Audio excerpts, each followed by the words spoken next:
there's a recent movie that came out called After Death. Have you guys heard of it?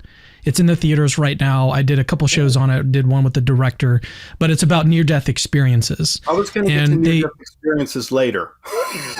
Oh, you were? Okay. I mean, if you want to, that was going to be a final sort of move at the end. Yes. But, okay. If you want to ruin it, I guess you can.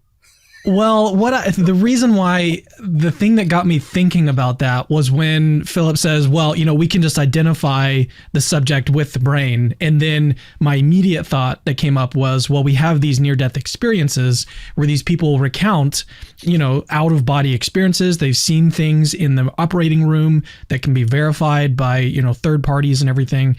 And so that would seem to provide some counter evidence to that idea that that consciousness can be identified with, some sort of physical brain or something like that.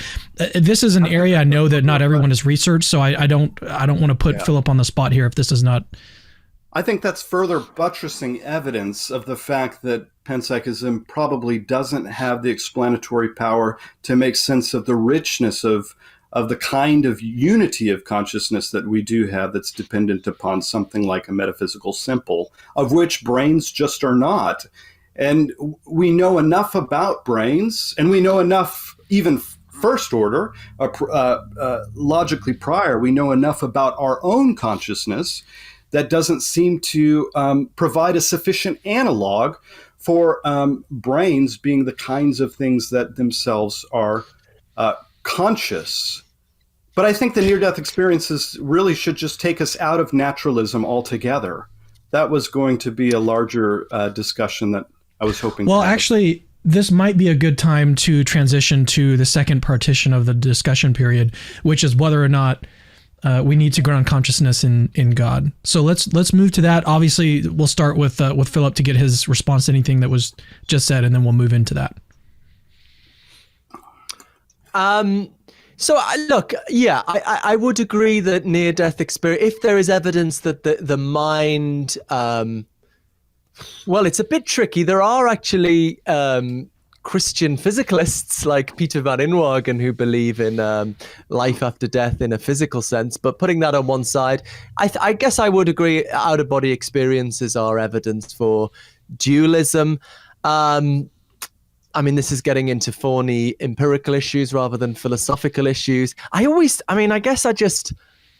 issue with this is like, how do these, even supposing there's this immaterial soul that leaves the body, how does it see without eyes? How does it remember without a brain? And if we can see without eyes, why did we evolve eyes?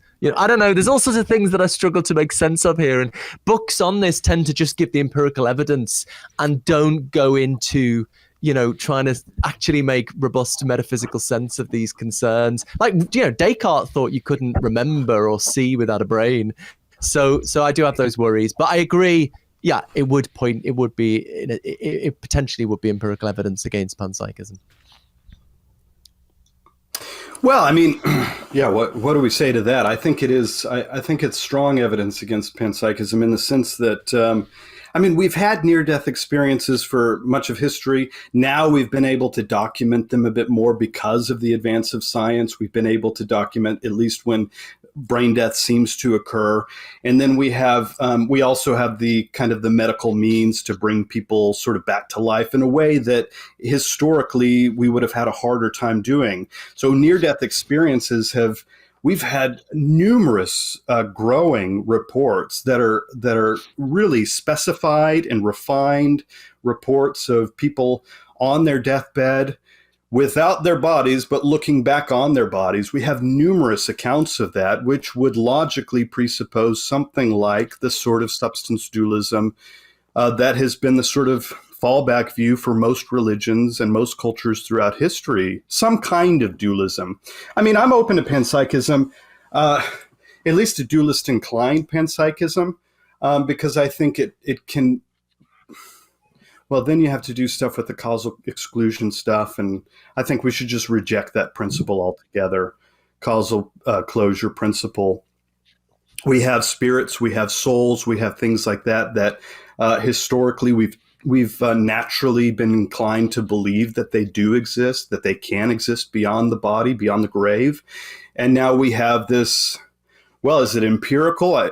It's pretty close to a strong empirical case, depending on how we're defining empirical criterion. It's a pretty strong case that subjects of conscious experience exist beyond their bodies.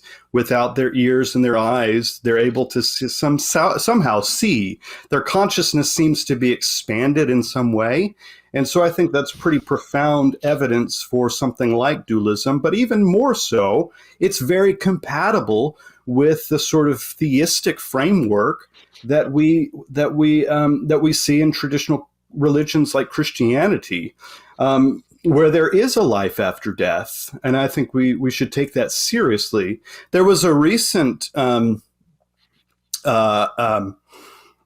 a neuroscientist who was actually, there was a interesting write-up about this, who had this, it was actually in practice. It wasn't a theoretical thing that accidentally happened.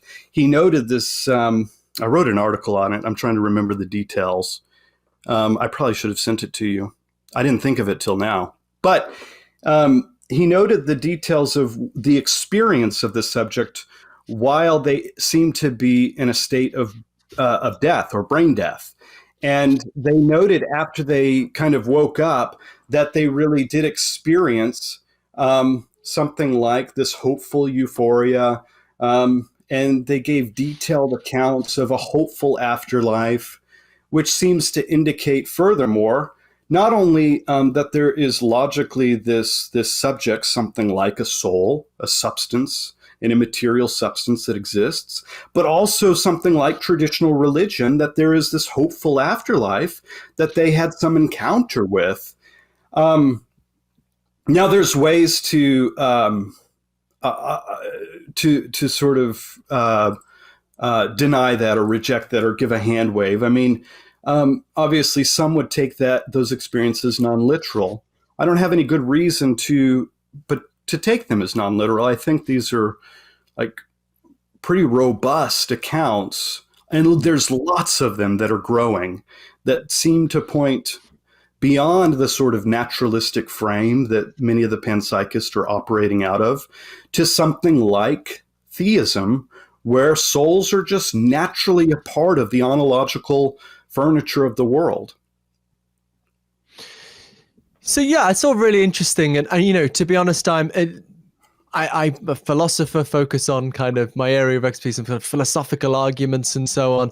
And insofar as I deal with empirical evidence, I tend to deal with pretty uncontroversial empirical evidence, like the fine-tuning of physics, surprisingly. So yeah, so I mean, I appreciate I guess I'm just sort of not too well versed, to be honest, in the literature on near-death experiences. Maybe it is something I should look into more. But so I'm curious, Josh, I mean, just moving on to the next segment.